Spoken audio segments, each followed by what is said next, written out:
Behave చేస్తున్నావు. వేరేటోళ్ళని మాట్లాడే ముందు ఒక ఏళ్ళు నీకు చూపిస్తుంది, అది నువ్వు ఆలోచించుకో. పిచ్చి పిచ్చి మాట్లాడకు. ఇవాళ ఎవ్వరికేమైనా కూడా ఆంధ్ర తెలంగాణ ఫీలింగ్ మళ్ళా తెస్తుంది. మరి ఆంధ్ర పీకెత్ ఎందుకు పెట్టినవరా పార్టీను? ఎందుకు పెట్టినవరా పార్టీ? మహారాష్ట్ర ఎందుకు పెట్టినవరా? ఒరిస్సా వాళ్ళని కూడా తీసుకొచ్చిండు వీడంతా వర్స్ట్ ఫెలో. కేసీఆర్ చెప్పాలా? ఈ చెంచగాలంతా పోయి ఒరిస్సాకి వెళ్ళి మొత్తం స్పెషల్ ఫ్లైట్లు పెట్టి తీసుకొచ్చారు. అలా జీవితాలు నాశనం చేసిరు. నవీన్ పట్నాయక్ ఎంబడి ఉన్న వాళ్ళని కూడా తీసుకొచ్చి కలర్ పూసి వదిలిపెట్టారు. మీ చరిత్ర అదిరా, కలర్ పూయడము, వాళ్ళ జీవితాలు నాశనం చేయడం. ఇంకొకటి చెప్తానా, ఇది వెరీ ఇంపార్టెంట్ పాయింట్. ఈ కొడుకులు చిన్నగా ఏమైనా ఇష్యూ వాళ్ళకి మైలేజ్ కోసం ఉరుకుతున్నారు. అరే ఆ రోజు 2001 నుంచి ఉద్యమంలో ఉన్నాడు యూత్. ఆయన ఏంది యూత్ కాంగ్రెస్ కాదు, టిఆర్ఎస్వి యూత్ విభాగం ప్రెసిడెంట్ చేసిండ ఆలకుంట హరి, తార్నాక కార్పొరేటర్. 24 గంటలు వీళ్ళ కాళ్ళు కడిగి మొత్తం వీళ్ళ ఎంబడి రైట్ హ్యాండ్ లానే ఉంటాడు. ఇప్పుడు కూడా ఉన్నాడు వాళ్ళ ఎంబడే, ఇప్పుడు కూడా వాళ్ళ ఎంబడే ఉన్నాడు. ఆయన ఒక్కడే కొడుకు. ఆయనకు కొడుకు చనిపోతే ఈయన కొడుకు పోయి చూడలే. వీళ్ళ చరిత్ర అది. ఇవాళ ఎందుకురా చిన్న దానికి ఒక గల్లీ లీడర్ గాడు, పనికిరానోడు, రౌడీ షీటర్, ఎందుకు పనికిరా నా కొడుకులు జాయిన్ అయితే కూడా దానికి కలర్ ఇచ్చి టీఆర్ఎస్ భవన్ కు మళ్ళీ అదే టీఆర్ఎస్ క్యాడర్ తో తెచ్చుకొని జాయిన్ ఇచ్చి కలర్ ఇస్తారు. అది మీ చరిత్ర. మరి అదే కాకుండా ఇంకొక ఆయన పేరు చెప్తున్నా, 2001 నుంచి ఉద్యమంలో కేసీఆర్ ఎంబడి ఈడన్న నిన్న మొన్న వచ్చిండు. ఈడు ఎప్పుడు వచ్చిండు? ఈడు నాకు నువ్వు జూనియర్ బచ్చగాడు, నేను ముందు ఎమ్మెల్యే, ఈయన ఫస్ట్ ఎమ్మెల్యే 2009 అయింది కేటీఆర్. అది కూడా ఏంది కేకే మహేందర్ రెడ్డి ఎవరైతే తెలంగాణ ఉద్యమం కోసం పాటుపడ్డాడో అన్ని వేళలా కృషి చేసి వాళ్లకు నాదే పార్టీ అనుకోని బతికినోని వాడిని పక్కకు పెట్టేసి ఆయనను సారీ మహేందర్ అన్న సారీ అన్న ఆయనను పక్కకు పెట్టేసి ఆ మహేందర్ రెడ్డి గారి సీటుని తీసుకొని ఆయన మహేందర్ రెడ్డి కూడా పోటీ చేసి టఫ్ ఇచ్చిండు. టఫ్ ఇస్తే ఈయన 350 ఓట్లతో గెలిచిండు. ప్రజలను తక్కువ అంచనా భయ్, సిరిసిల్లాల్నే నిన్ను చెప్పుతోని కొట్టే రోజులు వస్తాయి. ఇది గుర్తుంచుకో. చాలా ఘోరమైన పరిస్థితి. మొత్తం అసైన్మెంట్ ల్యాండ్లు అమ్ముకున్నారు.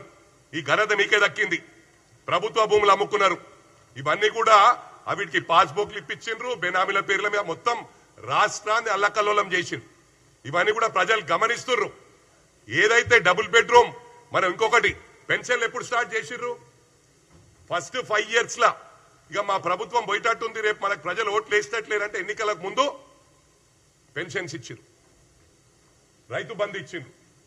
రైతు బంధు ఇచ్చి ధన ఓట్లు గుద్దుకొని రేషన్ కార్డులు ఇచ్చిరా 10 సంవత్సరాలు. ఇలా బ్రహ్మాండంగా రేషన్ కార్డులు ఇస్తున్నాం.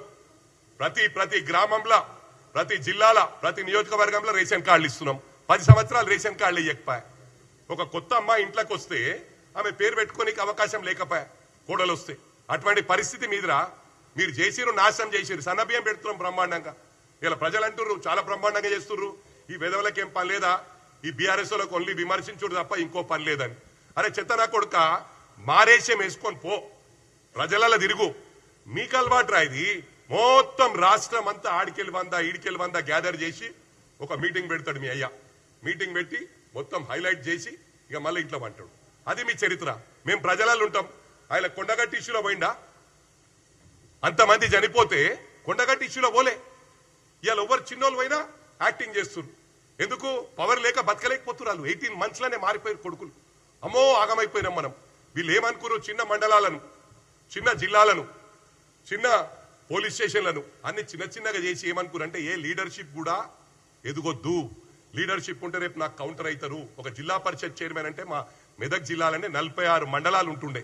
46 మండలాలకు జిల్లా పరిషత్ చైర్మన్ అంటే equal to cabinet minister.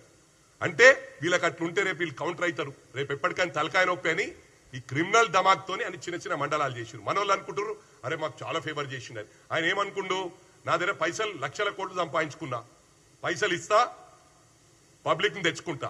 A meeting ఇలా మీటింగ్లు ఎందుకు సక్సెస్ అవుతారు? ఎవరు అయినా చాలా మంది డీసీఎంలలో వస్తున్నారు, బండ్లలో వస్తున్నారు, ఆడనే కూర్చుంటారు. రాక కాదు అన్ని పార్టీలకు వస్తున్నారు. ఏంటంటే సిస్టమ్ ను పాడు చేసిన ఘనత కేసీఆర్ దక్కింది. ఆయన ఏమనుకుండు? పైసలు పడేస్తా, ఎవరినైనా ఎవడన్నా నాకు స్ట్రాంగ్ ఆపోజిట్ మాట్లాడారు అనుకో, వానికి ఆపోజిట్ లో 200 కోట్లు ఖర్చు పెడతా, వాని మొత్తం జీవితంలో బొంద పెట్టేస్తా. లీడర్షిప్ ఉండదు, కానీ బానే పొందబట్టి రిపబ్లిక్ ఇలా పరిశాలు ఉన్నాడు. ఇలా వాళ్ళని తిట్టినా కూడా ఆర్టిఫిషియల్ గా